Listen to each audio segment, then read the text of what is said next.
سلام کا حکم دینا تھا. اللہ رب العزت نے فرمایا میں بد عقیدہ سے بات ہی نہیں کرتا.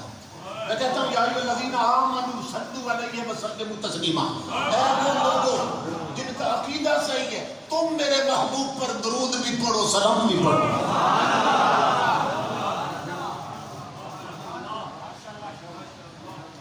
صبر کا حکم دیا, نماز کا حکم دیا. فرمایا یا ایھا الذین آمنوا استعینوا بالصبر والصلاۃ. اے وہ لوگوں جن کا عقیدہ صحیح ہے مشکل بن جائے تو نہ صبر چھوڑنا نہ نماز چھوڑنا. یا ایھا الذین آمنوا اصبروا وصابروا. اے ایمان والو, اے صحیح عقیدے والو, مشکل بن جائے تو صرف صبر خود نہیں کرنا, صبر کی تبلیغ بھی کرنی ہے. پڑھتے چلے جانا. اللہ رب العزت نے قرآن پاک میں تقریباً 88 بار امام الانبیاء کی امت کو ایمان والوں کہہ کے خطاب کیا ہے. اے ایمان والوں, آپ اگر توریت پڑھیں, انجیل پڑھیں اور زبور پڑھیں تو پہلے نبیوں کی بھی امتیں ہیں, جلیل القدر نبیوں کی امت ہے. مگر توریت میں اللہ جب انہیں آواز دیتا ہے پہلے نبیوں کی امتوں کو, اور زبور اور انجیل میں انہیں بلاتا ہے تو کہتا ہے یا ایھا المساکین, او مسکینوں. پہلے نبیوں کی امتوں کو اے غریبوں, اے مسکینوں. لیکن پورے قرآن میں غریب کہہ کر یار کی امت کو آواز نہیں دی ہے.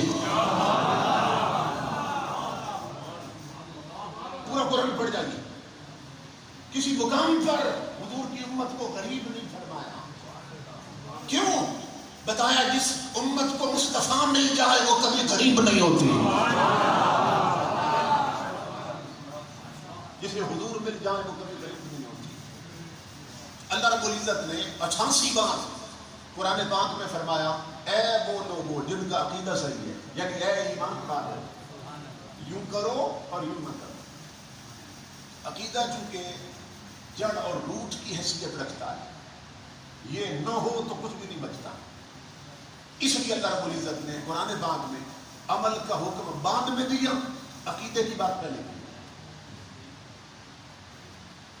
بعض لوگ اس چیز کو نہیں سمجھتے تو کہتے ہیں بس نماز روزے کی فکر کرنی چاہیے, مگر انہیں نہیں معلوم اللہ فرماتا ہے نماز روزے سے پہلے عقیدے کی فکر کرنی چاہیے. اس لیے کہ عقیدہ صحیح ہے تو نماز قبول, عقیدہ صحیح نہیں تو سب کچھ مردود. عقیدہ کا صحیح ہونا ضروری ہے. وہ چونکہ سب سے قیمتی شے ہے, سب سے اہم شے ہے, اور اس دور میں جس سے ہم گزر رہے ہیں امام الانبیاء کے غلام کو سب سے بڑھ کر حملہ ہی عقیدے پہ ہو رہا ہے. اسلام پہ کبھی ایسا وقت رہا اس کے نا چاروں شعبوں پہ حملہ ہوا جو میں نے 4 بیان کیے. دشمنوں کی طرف سے عقائد پہ بھی حملہ ہوا, عبادات پہ بھی حملہ ہوا, عبادت سے غافل بنا دیا, اخلاقیات بگاڑ دی, معاملات فساد کا شکار ہو گئے. لیکن اس دور میں جو باطل اور طاغوتی طاقتیں ہیں ان کا سب سے بڑا حملہ عقیدے پہ ہو رہا ہے کہ ان کا عقیدہ خراب کر. اور اسی پر علامہ اقبال نے بہت پہلے ہمیں جگایا تھا. اقبال نے کہا تھا باطل اور طاغوتی طاقتوں کی پلاننگ یہ ہے کہ یہ فاقہ کش جو موت سے ڈرتا نہیں ذرا, روح محمد اس کے بدن سے نکالتا. روح محمد کیا تھی؟ عقیدہ اہل سنت نہ رہنے دو. روح محمد کیا تھی جو بدن سے نکال؟ عشق محمد نہ رہنے دو, ادب رسول نہ رہنے دو, محبت رسول نہ رہنے دو. اقبال کہتا ہے بہت عرصہ پہلے سے باطل اور طاغوتی طاقتیں یہ چاہتی تھی کہ یہ فاقہ کش جو موت سے ڈرتا نہیں ذرا, روح محمد اس کے بدن سے نکال دو. اقبال کہتا ہے کہ روح محمدی ہے, یہ روح محمدی ہے. امام الانبیاء کے غلاموں جو مرید حسین کو اٹھاتی ہے، یہ روح محمدی ہے جو علم الدین کو اٹھاتی ہے، یہ روح محمدی ہے جو غازی ممتاز کو اٹھاتی ہے، یہ روح محمدی ہے جو ویل چیئر پہ بیٹھنے والے اٹھاتی ہے۔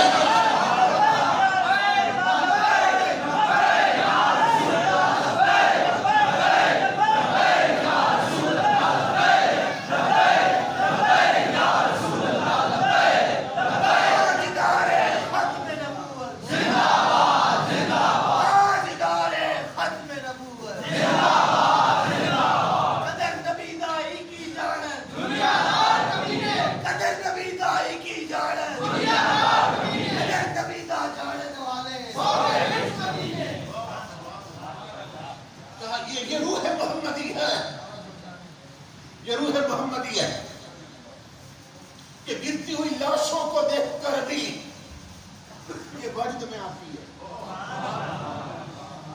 یہ روح محمدی۔ اقبال کہتا ہے بہت پہلے سے پلانک جی کہ یہ فاقہ کش جو موت سے ڈرتا نہیں ڈرا، روح محمد اس کی بدن سے نکال دو۔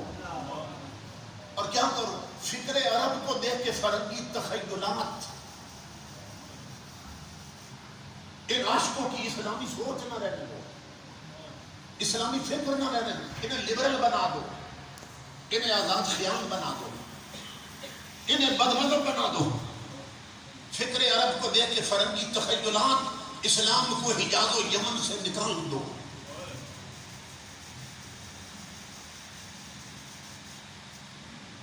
علامہ اقبال کا کلام ہمارے جتنے بھی جوان ہیں نا جو پڑھ سکتے ہیں انہیں پڑھنا چاہیے کہ اقبال چونکہ رہا ہے دشمنوں میں، دشمنان اسلام میں، وہیں سے اس نے پی ایچ ڈی کی تھی، یورپ میں رہا، یہودیوں میں، کافروں میں، عیسائیوں میں۔ اقبال خود بیان کرتا ہے کہ مجھے اللہ نے یہاں اسی مقصد کے لیے بھیجا تھا کہ مجھے معلوم ہو دشمنان اسلام اسلام کے خلاف سازشیں کیسے کرتے ہیں۔ اقبال کہتا ہے عذاب دانش حاضر سے باخبر ہوں میں، کہتا ہے میں باخبر ہوں کہ یہ جو انٹلیکچوئل لیول بن چکا ہے، یہ جو نئی فکر اور دانش جس سے ہماری نسلیں متاثر ہو رہی ہیں اور یورپ کی کاپی کرتی ہے، ہمارے بچوں کی شکلیں انگریزوں جیسی، لباس انگریزوں جیسا، اٹھنا بیٹھنا انگریزوں جیسا، کلچر انگریزوں جیسا۔ اقبال کہتا ہے میں یہ جانتا ہوں مجھے رب نے بھیجا اس لیے عذاب دانش حاضر سے باخبر ہوں میں کہ میں اس آگ میں ڈالا گیا ہوں مثل خلیل۔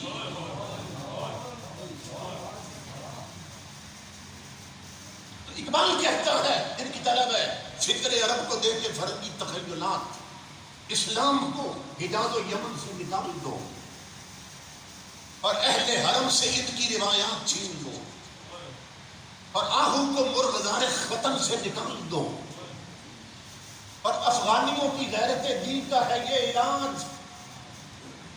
افغانستان کے بارے میں بہت پہلے اقبال نے کہا تھا کہ افغانیوں کی غیرت دین کا ہے یہ علاج، ملا کو اس کے کوثار و چمن سے نکال دو کہ اگر علماء سے رابطہ رہا تو پھر انقلاب آئے گا، اگر محمد عربی کے وارثوں سے تعلق رہا ان کا تو پھر ان کے سینے میں عشق محمدی کی آگ جلتی رہے گی۔ امام الانبیاء کے غلام اس وقت سب سے بڑا حملہ ہمارے عقیدے میں ہو رہا ہے اور آپ حیران ہوں گے اگر آپ تجزیہ کریں اس وقت امت مسلمہ کا سب سے بڑا دشمن کون ہے؟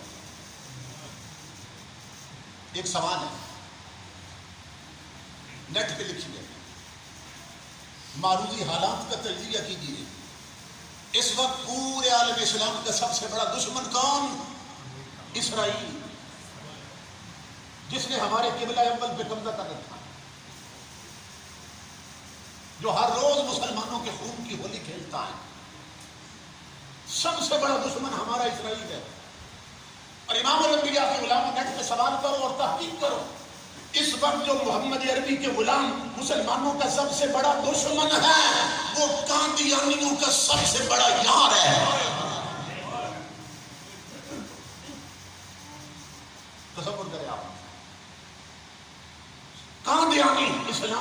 بڑے دشمن ہیں. اس وقت پوری امت مسلمان کا جو سب سے بڑا دشمن ہے نا وہ ہے اسرائیل. اور جو امت محمدی کا سب سے بڑا دشمن ہے وہ قادیانیوں کا سب سے بڑا یار ہے. اور آپ جانتے ہیں کہ نہیں جانتے تو سنیں, اگر یہ سوال کیا جائے اس وقت قادیانیوں کا سب سے بڑا مرکز کہاں پہ ہے, مرزائیوں کا سب سے بڑا مرکز کہاں پہ ہے, تو جواب یہ آئے گا اسرائیل میں ہے, تل ابیب میں.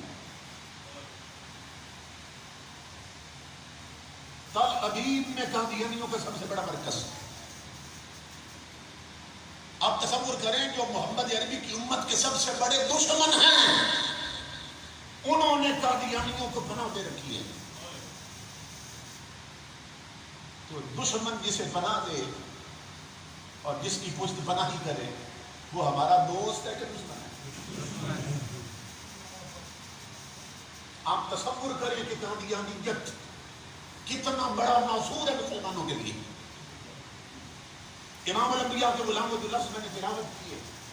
میں بات یہ سمجھا رہا تھا عقیدہ جڑ اور روٹ کی حیثیت رکھتا ہے, اور عقائد کے بارے میں بھی نمبر 1 کیا ہے؟ توحید. اللہ کو ایک ماننا, لیکن اللہ رب العزت نے اپنا ایک ماننا بھی محبوب کے وسیلے سے بنوایا. یہ نہیں فرمایا یا ایھا الناس قولوا ھو اللہ احد, اے لوگو تم کہہ دو وہ اللہ ایک ہے. حالانکہ چاہتا کیا ہے؟ سارے کہہ دیں کہ اللہ ایک ہے. چاہتا یہ نہ سارے کہہ دیں اللہ ایک ہے, مگر سب کو نہیں فرمایا.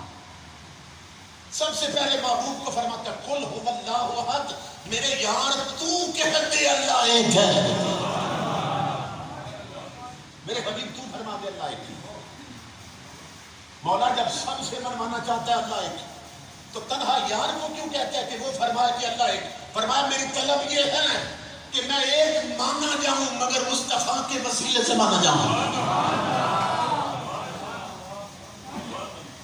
توحید بھی وہی قبول ہے جو حضور کے وسیلے سے ملے. تو فرمایا میرے حبیب آپ فرما دیں وہ اللہ ایک. جب امام الانبیاء نے مکہ شریف میں اعلان نبوت کیا نا, تو حضور کا جو پہلا خطاب تھا, جلسہ تھا, جب آپ نے برادری کے لوگوں کو مکہ والوں کو اکٹھا کیا تو جو مرضی ہے سیرت کی کتاب اٹھا لیں, تاریخ اٹھا لیں. امام الانبیاء نے انہیں جمع کیوں کیا تھا کہ وہ بتوں کے پجاری تھے, مشرک تھے, کافر تھے, کہ ان کافروں اور مشرکوں سے نا اللہ منوایا جائے, اللہ منوایا جائے, اس کا ایک ہونا منوایا جائے. دعوت اس لیے دی تھی, اکٹھے اس لیے کیے تھے. اور حضور صلی اللہ علیہ وسلم ایک پہاڑی پہ کھڑے تھے اور وہ نیچے کھڑے تھے دامن میں. امام الانبیاء نے بات کہاں سے شروع فرمائی؟ اور سے سننا, بات حضور نے یہاں سے شروع فرمائی کہ اے مکہ والو, تم نیچے کھڑے ہو, میں بلندی پہ ہوں. تم جس سائڈ پہ ہو نا صرف اس طرف دیکھ سکتے ہو, اور میں ہوں بلندی پہ, میں دونوں طرف دیکھتا ہوں. پہاڑ کے ادھر بھی دیکھ سکتا ہوں, ادھر بھی دیکھ سکتا ہوں, کیونکہ میں پہاڑ پہ کھڑا ہوں. امام الانبیاء نے فرمایا مکہ کے رہنے والوں مجھے یہ بتاؤ, اگر میں کہہ دوں, بات یہاں سے شروع ہو رہی ہے, اے مکہ والوں اگر میں کہہ دوں پہاڑ کے دوسری طرف ایک لشکر ہے جو تم پہ حملہ کرنا چاہتا ہے, تو بتاؤ میری مانو گے؟ سب نے کہا ضرور مانیں گے. سب نے کہا ضرور مانیں گے. کیوں؟ اس لیے کہ اس زبان سے ہم نے کبھی جھوٹ نہیں سنا.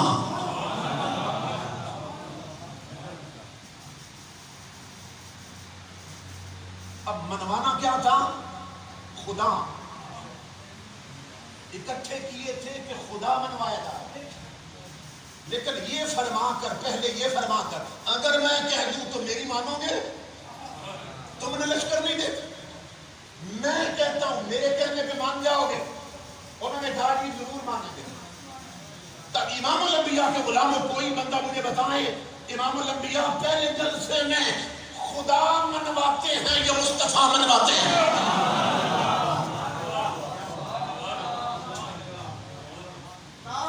خدا منوایا یا مصطفیٰ منوایا؟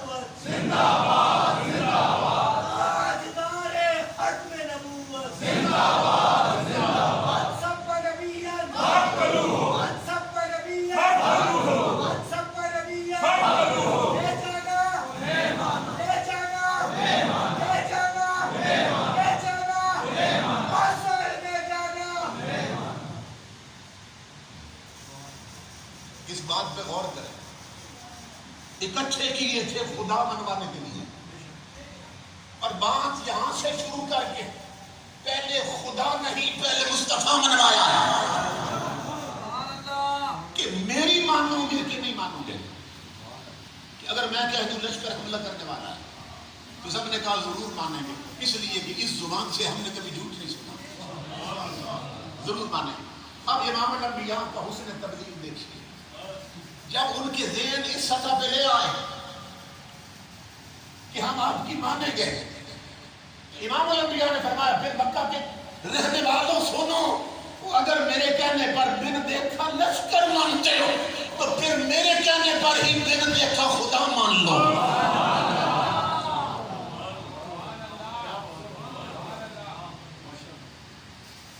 تو پہلے خدا منوایا کہ مصطفیٰ منوایا؟ کیوں اللہ نے بھی لفظ قل سے اس لیے توحید کا بیان شروع کیا کہ پہلے رسول تک پہنچو گے تو مجھ تک پہنچو گے. جو حضور کو نہ مانے وہ مجھے مان ہی نہیں سکتا ہے.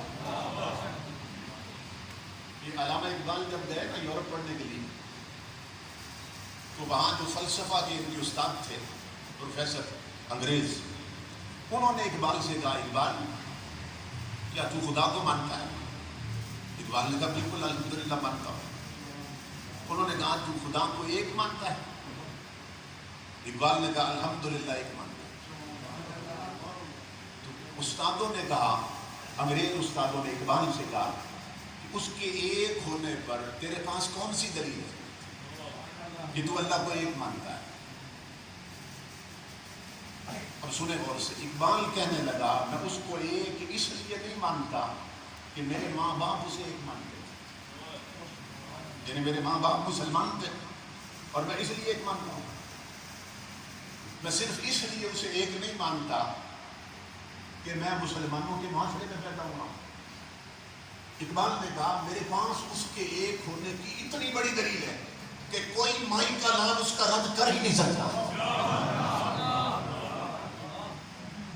وہ فلسفہ کے ٹیچر پروفیسر حیران ہوئے، کہا اقبال کو کون سی دلیل ہے کہ جس کا توڑ نہیں کسی کے پاس؟ اقبال نے کہا سنو، وہ دلیل یہ ہے کہ میں نے اس کا ایک ہونا اتنے سچے سے سنا ہے، میں نے اس کا ایک ہونا اتنے سچے سے سنا ہے کہ مکہ کے کافر اس کے جانی دشمن اسے جادوگر اور مجنون تو کہہ سکے، کوئی دشمن بھی اسے جھوٹا نہیں کہہ سکا. دشمن بھی اسے صادق اور امین کہتے تھے، دشمن بھی اسے صادق مانتے تھے. تو جب اتنے سچے نے کہا وہ ایک ہے تو اقبال بھی آنکھیں بند کر کے کہتا ہے وہ ایک ہے. آپ تصور کریں ہمارے پاس اس کے ایک ہونے کی سب سے بڑی دلیل خود حضور کی ذات. سمجھ رہے ہیں؟ اب یہاں تک بات سمجھ گئے. اب سنیے، بعض لوگ وہ یہ لفظ تو سنتے رہتے ہیں ختم نبوت، عقیدہ ختم نبوت، تاج و تخت ختم نبوت، لیکن مزدور لوگ، ٹانگے والے، ریڑھی والے، کھوکھے والے، وہ یہ جانتے نہیں ہیں کہ عقیدہ ختم نبوت ہے کیا، اس کی تفصیل کیا ہے، اسلام میں اس کی اہمیت کیا ہے. اب غور سے سنیے، امام الانبیاء کے غلاموں، جس زبان سے ہم نے اس کا ایک ہونا سنا تو مان لیا کہ اللہ ایک ہے. اب اگر کوئی کہے اللہ دو ہے تو مومن ہے، کافر ہے. کیوں؟ اس لیے کہ قرآن کا بھی انکار کرتا ہے، زبان رسول کا بھی انکار کرتا ہے. کہ قرآن اور رسول فرماتے ہیں اللہ ایک ہے اور وہ کہتا نہیں اللہ دو ہے. قرآن میں اللہ فرماتا ہے محمد الرسول اللہ، محمد اللہ کے رسول ہے. اب اگر کوئی کہے محمد اللہ کے رسول نہیں ہے تو مومن ہے یا کافر ہے؟ کیوں؟ اس لیے کہ قرآن کا انکار کرتا ہے اور فرمان رسول کا انکار کرتا ہے. اسی طرح امام الانبیاء کے غلام قرآن کہتا ہے وَلَٰكِن رسول اللہ وَخَاتَمَ النَّبِيِّينَ کہ محمد رب کے صرف رسول نہیں وہ آخری نبی بھی ہیں. تو جو آخری نبی کے بعد مرزا کو نبی مانے وہ مومن ہے یا کافر ہے؟ یہ اس لیے کہ قرآن کا انکار کر رہا ہے, فرمان رسول کا انکار کر رہا ہے. تو یہ چھوٹی سی بات نہیں ہے.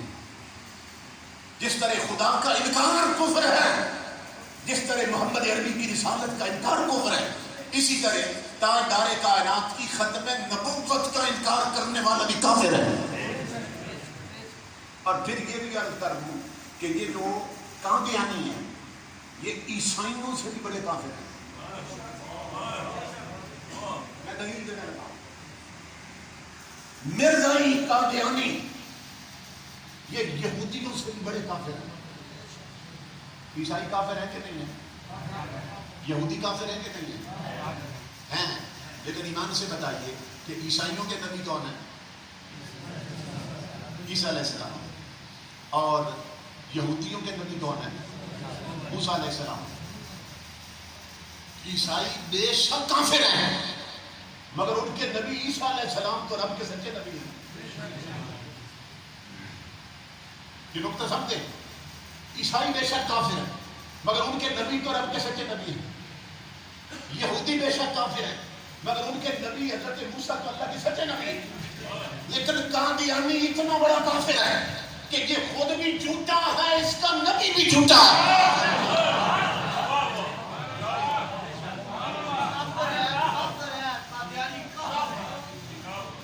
سمجھ آیا؟ عیسائی یہودی کافر ہیں مگر ان کے نبی تو سچے نبی ہیں. اور قادیانی اتنے بڑا کافر ہے یہ خود بھی جھوٹا ہے, اس کا نبی بھی جھوٹا ہے.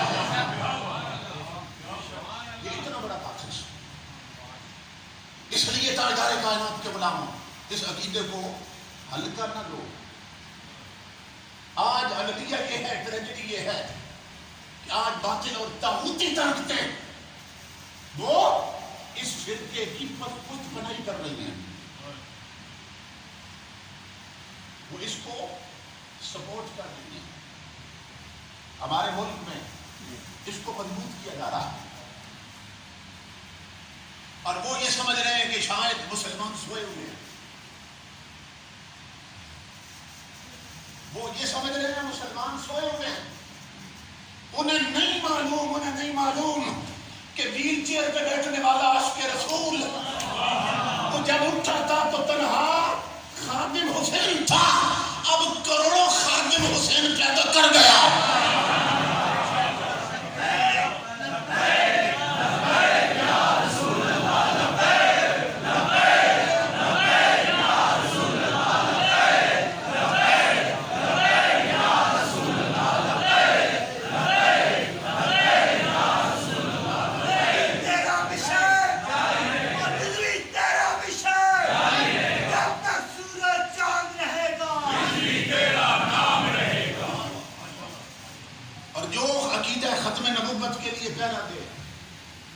امام الانبیاء کے غلام جو اس عقیدے کے تحفظ میں مارے کھائے, کوئی بھی تکلیف دائے, 4 قدم چلے.